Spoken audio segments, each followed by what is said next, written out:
I'm heading to PetSmart. I'm gonna pick up yet another fish tank. I can only imagine Kylie's reaction when I get home with another tank, but this one's not for livestock. This one's gonna be for an auto top-off unit. The water box did come with an auto top-off tank. You have to get your own pump, but it comes with around, I think it's 13-gallon rimless tank for auto top-off. And I was using it for a little bit, but the problems I ran into is, one, there's no lid, so it evaporates quite a bit of water. When that water evaporates, it produces some moisture in the cabinet there, and that's right where I have my electric. And I believe that moisture is causing some corrosion in the connection points for my Radion. So anyway, for all those reasons, I had to take that auto top-off out. And so then I was thinking, maybe I'll just take that 13-gallon tank and I'll put it up high, because the way my living room's set up, the living room's sunken down, and I could put the tank up higher and then essentially use a gravity-fed system down to the sump. I have this float valve I get from Amazon. And as you can see, it's all plastic, and so that's very important for this type of application. A lot of these will have metal pieces, which some will claim won't rust, but why even mess with it? Just go with something that is, again, all plastic. And then you can also get them on Amazon with a nice little clip to hook onto the side of your auto top off. So from there, I had this push to connect fitting already. This is a little stick essentially that comes up, a little tube that sticks up here, and I push my push to connect fitting on top of that. And we will run from that bulkhead size down to 1/4-inch tubing from the auto top off tank to this float valve. And I mean, it's very straightforward, right? When it's low, it'll let water fill up the auto top off tank until it gets to this point, and then it'll shut it off. So the way my house is set up, that would work really well.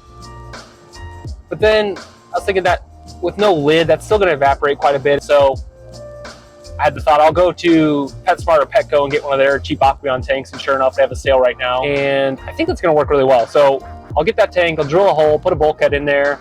I have all the components to size that down to a 1/4-inch tubing. That'll run down to the sump to a float valve. This is the auto top-off tank that came with the water box. I just have it stored up there for now. And so we'll get that down and see if we can use it. My main concern again is the fact that it doesn't have a rim on it. I need to cover it with glass, and anything that's not securely fastened to the top of that, my kids will absolutely at some point or another walk by and knock it off. So I don't know, we'll take a look and see if it might work, but I think we're gonna end up using the new 10-gallon tank.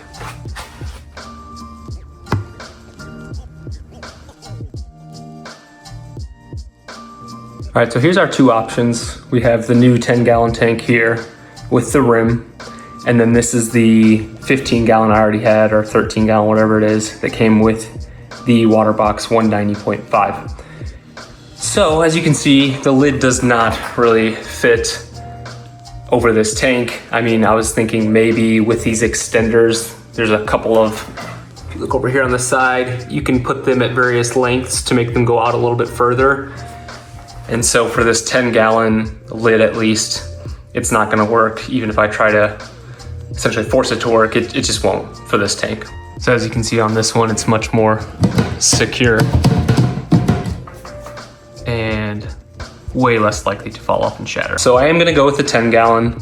So we'll drill this. The next step is to take some polarized glasses. We're gonna check and see if any of these sides are tempered. What we're gonna do to see if the glass is tempered on this tank is get an LCD screen without a protective cover on it, pull up an all-white screen, and then you're gonna use a pair of polarized glasses to do this test.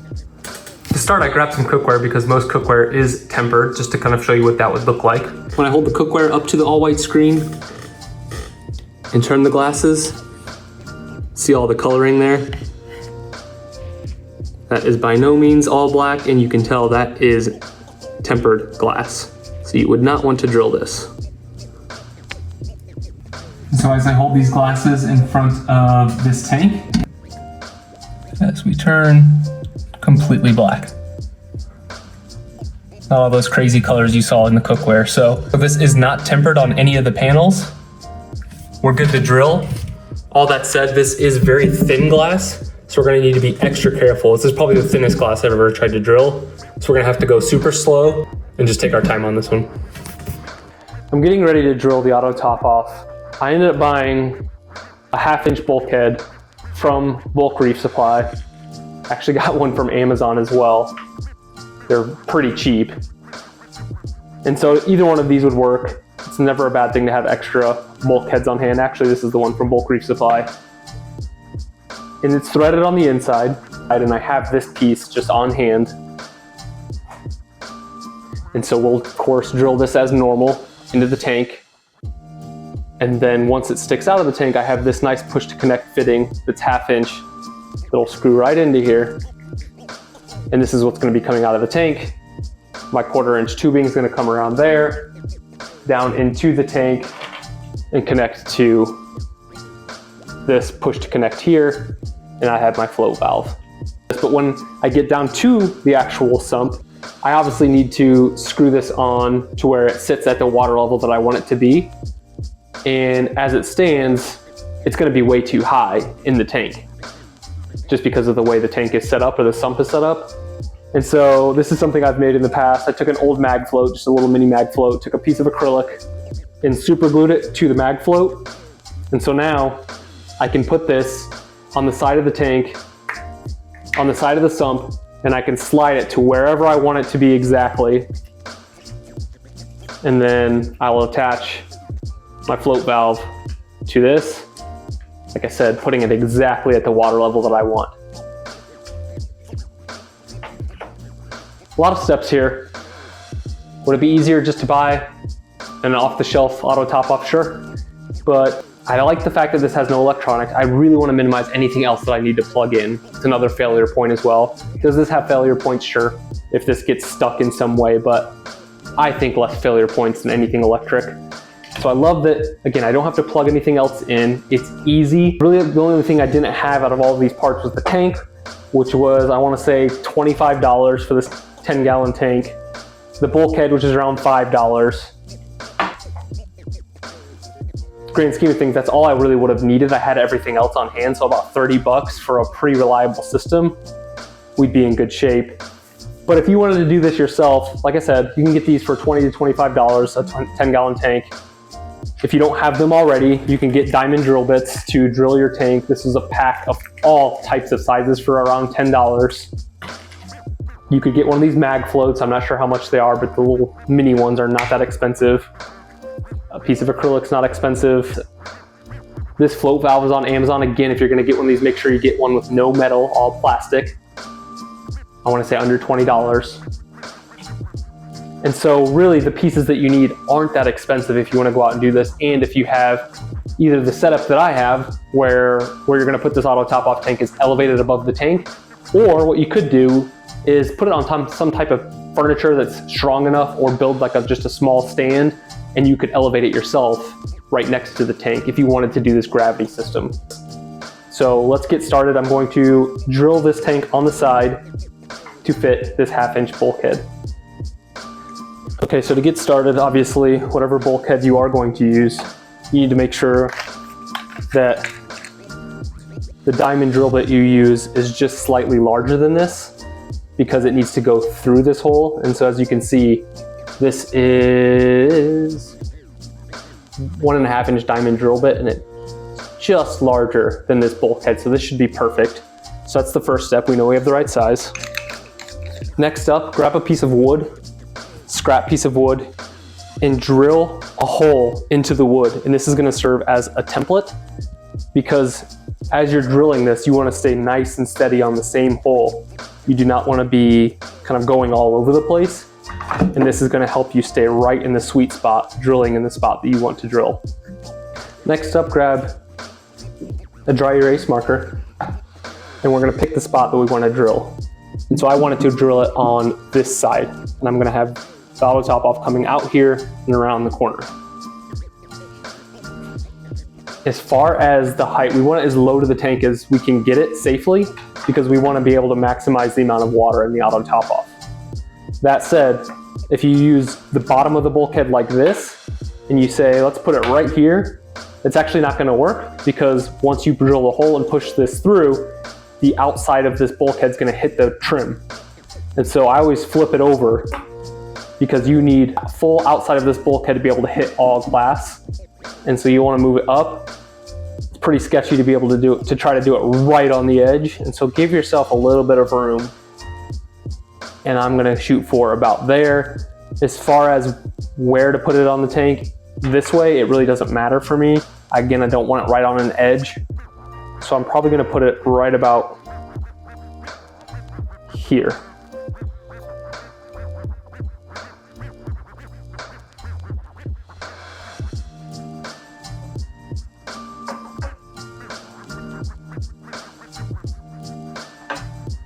You can see if I put my bulkhead right there, the skinnier part's gonna go through this middle hole, and then the outside edge still has enough clearance to not hit this trim and also not be right on the edge. So I give myself a little bit of room. Will I lose, say when the water comes down and hits about here, I'll lose about that much water, but I would truly hope to keep it filled up higher than that pretty consistently. So I'm not too worried about it. I wanna do it safe.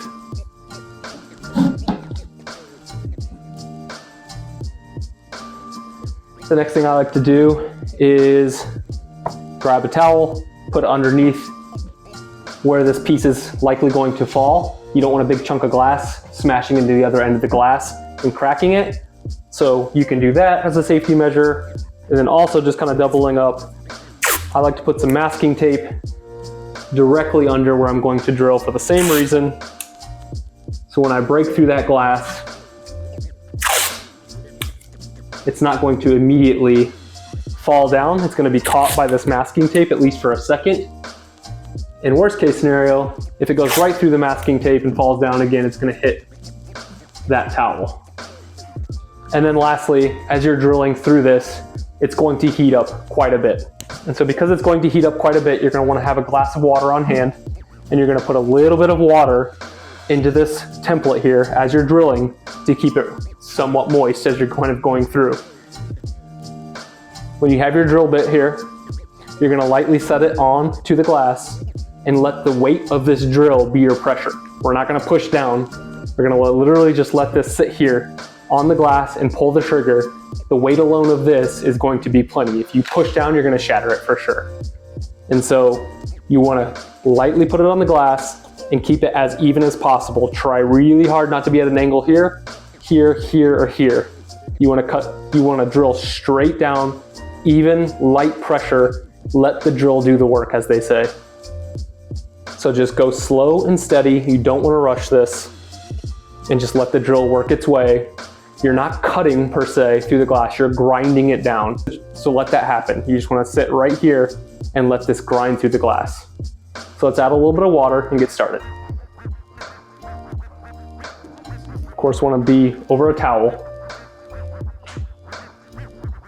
All right, so I'm on the glass. I'm going to try to keep it nice and flat, just light pressure.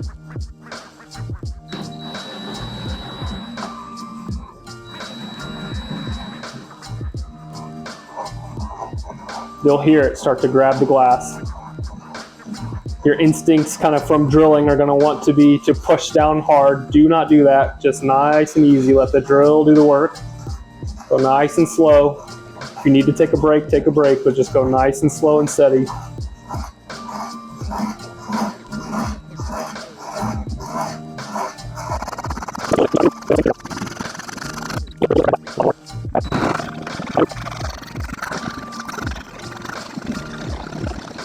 You want it to feel, you'll feel it as you're drilling, you want it to feel nice and smooth. If you start to feel it really biting essentially, or like kind of giving too much resistance, you're probably a little bit angled or off. So if you start to feel that, just slow down or pause and try to get it back to nice and level until you feel it drilling nice and smooth again.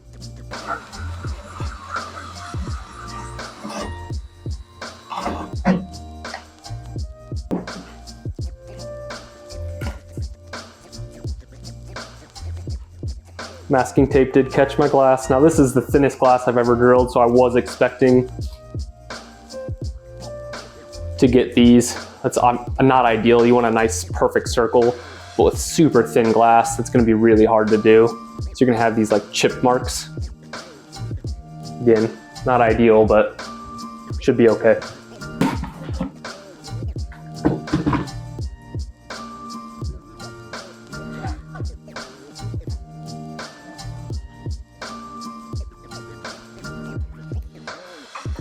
bulkhead here.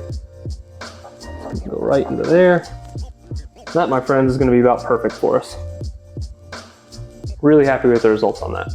Take your time, be patient, get a new drill bit, do it right. You'll be happier with the results.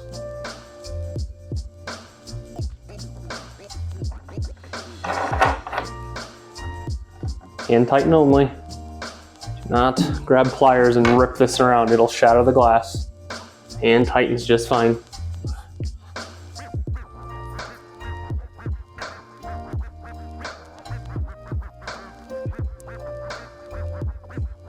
Here it is.